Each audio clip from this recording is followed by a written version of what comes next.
kasi nadaya, meron kasing mga time na siyempre ma-commit namin yung yung PhilHealth namin, alam namin zero yun. Pero pag nasa privadong hospital naman, bakit may mga excess pa rin? Pero dapat mag-accredited din, hindi mag-bayad yung session.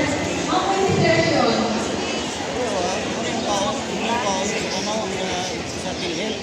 dati po,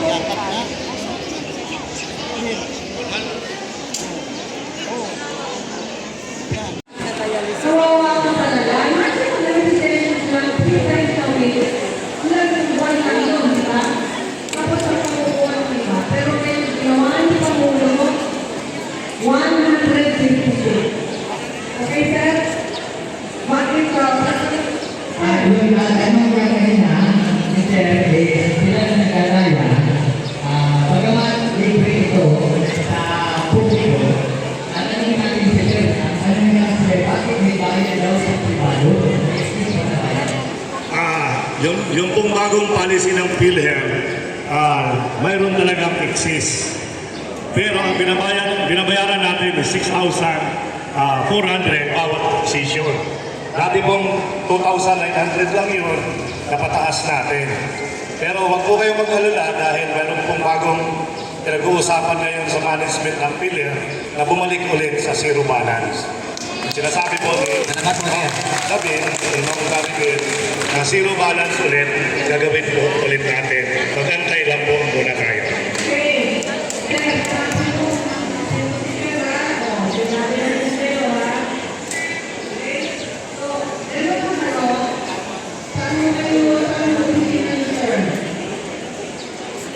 Ang opisina po natin sa PhilHealth ay dito sa General Santos, sa tapat ng Oval Plaza. Ito po yung local office. Ang regional office natin ay nasa Coronadal, pero ito rin po yung sinasabi namin sa inyo, ang PhilHealth Regional Office 12 ay nakapagpatayo tayo ng bagong opisina sa Alabel, Sarangani para sa mga taga-Sarangani. Hindi na po mahuhuli ang pulumulok. Susunod po tayo maglalagay ng office dito. In fact, dati po ma'am, meron kaming office dito sa Barangay Poblasyon. Pero dahil nagamit nila, kaya hindi namin na ipagpatuloy. Pero ngayon po, dahil sa magandang programa ng mahal nating Pangulo, babalik ulit kami sa Pulumulok, magtatayo kami ng office dito.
magbigay ng informasyon na atin sa mga hindi pa nakakarinig about sa PhilHealth.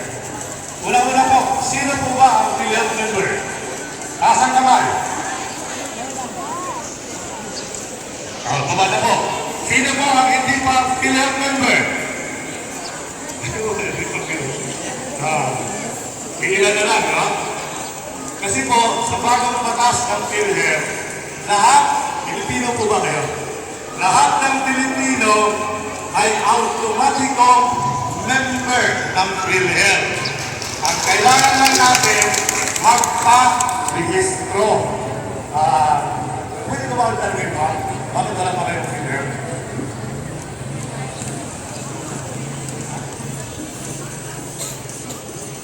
Kriyado na po kayo? Ilan taon na po kayo? Hindi pa kayo nag-registro sa PhilHealth? Okay. Hindi lang alam ni Ma'am na baka member na siya ng PhilHealth. Kasi po, sa bagong administrasyon, ginawa natin lahat ng Pilipino ay miyembro na ng PhilHealth. Ano ang kagandahan sa bagong batas? Actually, hiniwalay ng PhilHealth yung pagbabayad at pag-avail ng benepisyo. Sino ang pwede mag-avail ng benepisyo sa PhilHealth? Lahat po tayo, lahat tayo ay pwede na mag-avail ng benepisyo sa PhilHealth. Kahit hindi po nagbayad, basta mayroong PhilHealth number na hospital kayo, makaka-avail po ng benepisyo. Pero, sisingilin po namin kayo sa bayad, leader. Sino ang mga nagbabayad sa PhilHealth? Lahat nagbabayad sa PhilHealth. Pero, ang sinisingil natin, yung employee at self-employed lamang o employer. Pero, ang mga indigent member, ang ating mga senior citizens, sino po? Ang mga senior citizens, asang kamay. Ang ating mga PWD, PWD dito, lahat po yun, ay hindi na magbabayad ng PhilHealth. Kami, nagsakay sila, wala siya makabot sa Kaya nga natin, pati yung mga solo parent. Solo parent, mayroon ka dito. Si Ma'am. So, lahat ay miyembro. Pero, ang nagbabayad para sa hindi nagbabayad ng sarili ay ang gobyerno natin. Paano? Galing yon sa ating syntax law. Yung syntax. Ano ang mga syntax? Yung nag-inom at naninigarilyo. Sino ba uminom at naninigarilyo? Bakit ito tumaas ang presyo ng sigarilyo? Kasi 90% ng tax doon napupunta sa PhilHealth. Kaya, kung gusto nyo makatulong sa PhilHealth, uminom at manigarilyo. Tama po. Pero, pag hospital kayo, sagot na rin ang PhilHealth. Diba? Maganda yun. Ano po ba ang mga pagbabago sa PhilHealth sa panahon ng ating mahal na Pangulo ngayon? Kanina po, tinanong kayo, sino na ang nakarinig o nakarehistro sa PhilHealth Yakap? Nasa kamay. PhilHealth Yakap. Ito po yung dating PhilHealth Consultant. So, kukuntiin pa lang. Hindi pa kayo nagpayakap. Hindi pa kayo nagpayakap sa PhilHealth. Ngayon po, after nitong orientation natin, magpayakap na kayo sa PhilHealth dahil maraming benepisyo ang doon. Ano po ang muna-muna? Libre na outpatient consultation. Sino po ba ang ayaw ng libreng konsulta? Wala. Wala. Wala may ayaw. So lahat gusto makalibre ng konsulta sa inyong doktor.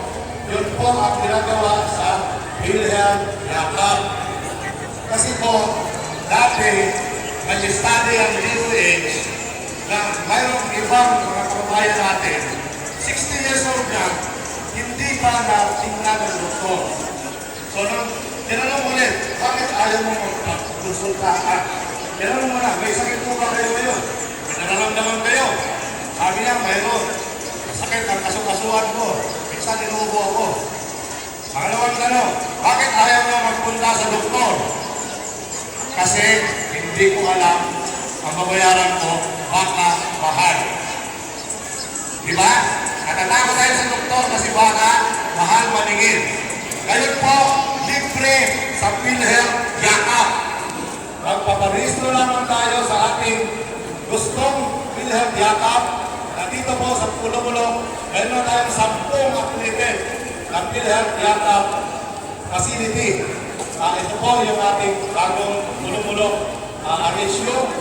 Ang ating sinasabi kanina ma'am, yung PGH, Pulo-Pulo General Hospital, yung Pulo-Pulo Municipal Hospital, ang Howard, yung Pulo-Pulo sa Kapat, Diligan Clinic, malapit dito. Ang Tibot, sa Katibawasan, Puro, may medical clinic sila. Pwede po, magpunta doon. Inaasal ulit. Sino po mga kahula? Kano na ba kayo? Sinisyo sa breast cancer. Wala naman may gusto, di ba? Pero kung magkaroon tayo, 1.2 million na po dito, 1.4 million. 1.4 million sa kanan, another 1.4 million sa kaliwa. Sino may gusto? Wag na lang kahit malaki. Ang sinasabi lang natin, dahil malaki ang gastusin doon, dumagdag na si PhilHealth. Hindi namin gusto na magkaroon kayo dyan kasi bawas lang sa pera ng PhilHealth, di ba? Pero kung kinailangan natin, at least nandun. Marami pa ito. Natawag kasi natin C-Benefit Package. Dati po yung ating pagpalit ng sa kidney patients. Transplant. Pinakasan na rin po natin yan. Kasi dati sa 600,000 yan. Meron pong bago ngayon sa Asra. Hindi ko lang nakita yung bago ko. Yung po importante yung mula na sigilin kung doon tayo sa ating mga pag-hospital. Mayroon pa tayong ibang mga C-Benefit Package, pero yung ating inpatient, yung pag-hospital, dati po, sino po ang hospital na dahil sa pneumonia? Pneumonia. Wala pang nagka-pneumonia dito? O ayaw nila magtaas ng kamay? Sa mga ating senior, lalakay. Sa pneumonia po, dati ang naabi lamang ay 29,000. Pero ngayon po, tinasa na rin natin nasa 90,000 na po pwedeng maabi. Ibig sabihin, kung dati nasa 20% lamang ang tulong ni PhilHealth, pinapataas na po natin from 50 to 60% pag tayo ay nakumpay sa ospital. So, ang sinasabi lang natin, kung kinakailangan na, may tulong ang gobyerno. Hindi lang po ito. Patuloy po tayo sa pagbibigay ng pagtingin sa kung paano mapataasan palalo ang ating mga benepisyo. At maliban na po doon, yung sinabi ko kanina, maglalagay din tayo ng sariling opisina dito sa Pulo-Pulo. 136,000 pounds ang pulis ng Pulo-Pulo. Actually, nalagis po sa kanila sa Yakap kasi yung kampo yung Pulo-Pulo pa ay mahigit ko lang may kalsara. Pero maramang hindi ko nila alam sino mo ba matulaan ang DSW kung pandemic at pinabalis tayo sa issue. Pinabalis tayo sa issue para sa DSW. Hindi na naman. Next year, kaya lumipat next year. Okay, sir, thank you. Ini pagkakita mo rin ang pagkakita mo eh. May pag-ibig mo, ano? Ito, doon.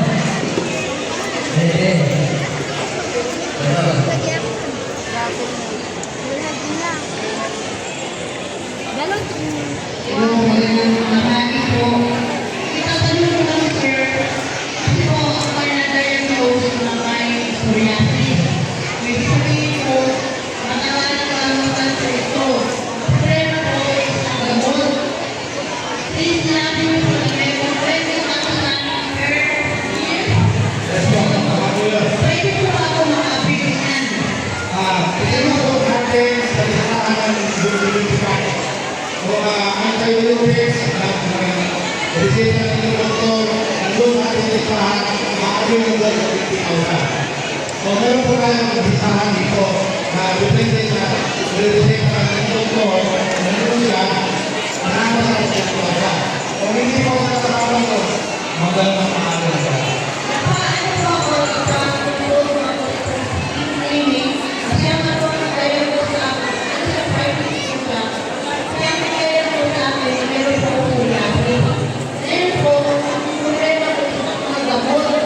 So, sa ano ko na po, hindi kaya sa private school lang. Pero pa-isip ako kaya ko, ito na Tensan po, yan sa Roleka. Doon po ako nagkaroon. Meron din silang nagkaroon ito naka-presena ko na wala din sa private ko na problema ito sa gamot. Nakapos din ito sa ito, problema ito sa gamot. Inuwalay ko ako din sa ito. Meron po silang mga gamot na inilesip sa akin. Gusto ko makapit yung 20,000 a year.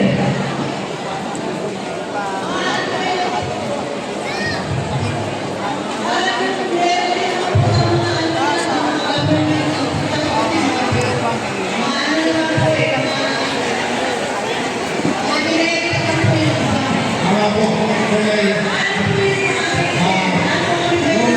sinabi ko kanina sa sarili ko kayo na Roleka Hospital. So ang Roleka Hospital ay yakap Pilipitin. Pupunta kayo sa doktor. Bigay ko sa private doktor nyo. Kung sabi ko siya, kung kasama ito sa hospital,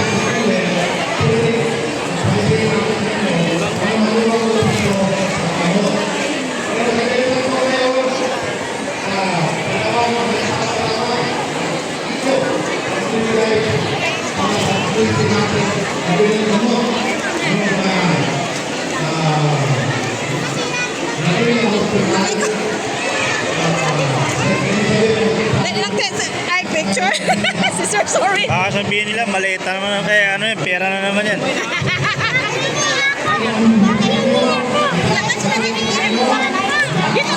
Dito na tayo.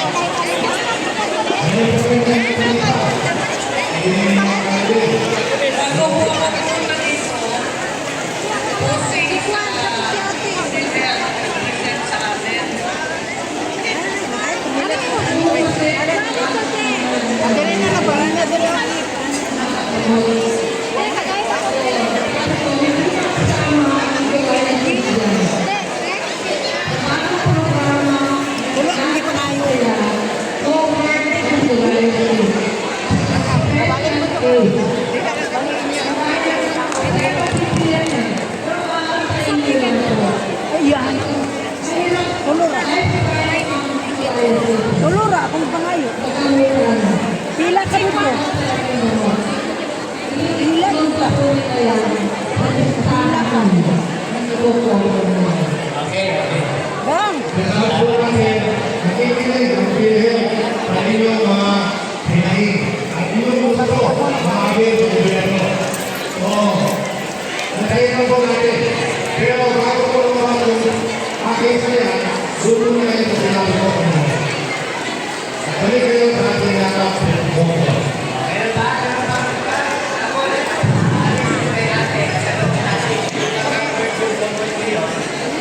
Siyempre po kung nandun sa yakap sa doktor.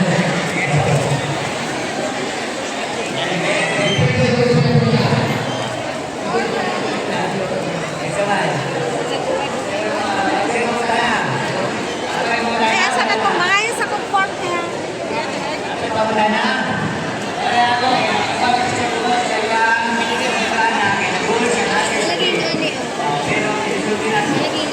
Ito. Ito.